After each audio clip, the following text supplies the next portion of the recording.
Hi, Rolling Valley teachers. Since we are in virtual world with COVID, I wanted to talk a little bit to you today, to those of you on summative evaluation, about sort of my philosophy and Veronica's philosophy about evaluation and the evaluation process. I always tell people that I want you to think about a year that you are on summative evaluation as a great year to get very good targeted feedback about your work. This year will be no different. We may start the year virtually. Some of you may end up back in the building. But I really want you to think about it not as a gotcha, but really as an opportunity for you to get feedback about your teaching.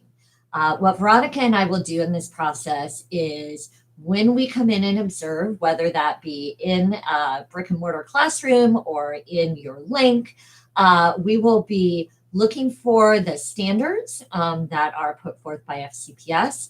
We will be jotting down notes, taking notes on kind of what we see, and then that will always be followed up with a conversation. And during that conversation that we have, we'll be looking to find out kind of how you thought the lesson went.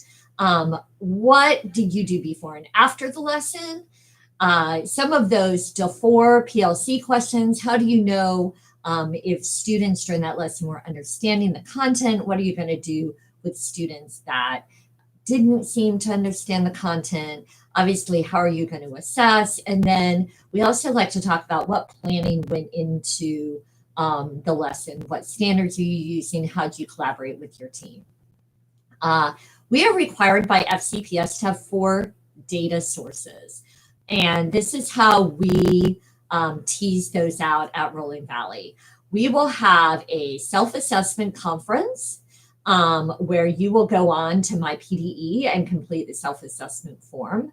We will have a goal-setting conference where you also go on to My PDE and complete the goal-setting form.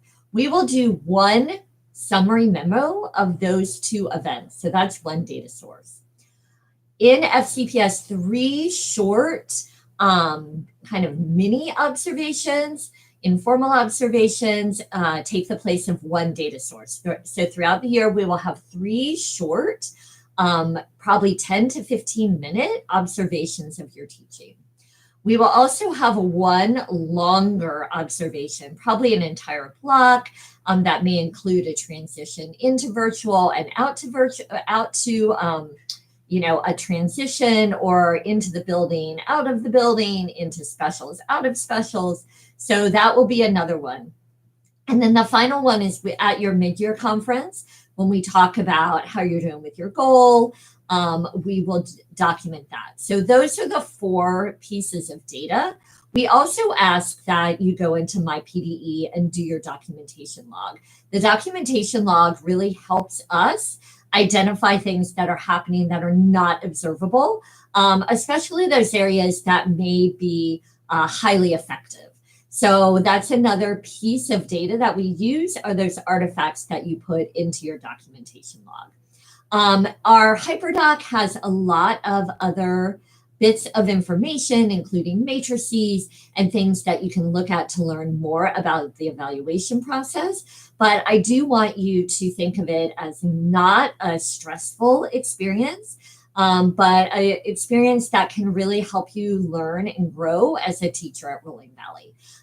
As always, if you have any questions for me and Veronica, be sure to reach out to us and ask us. And we will be having a session to kind of go over some of the big ideas about evaluation in the near future. Thank you very much.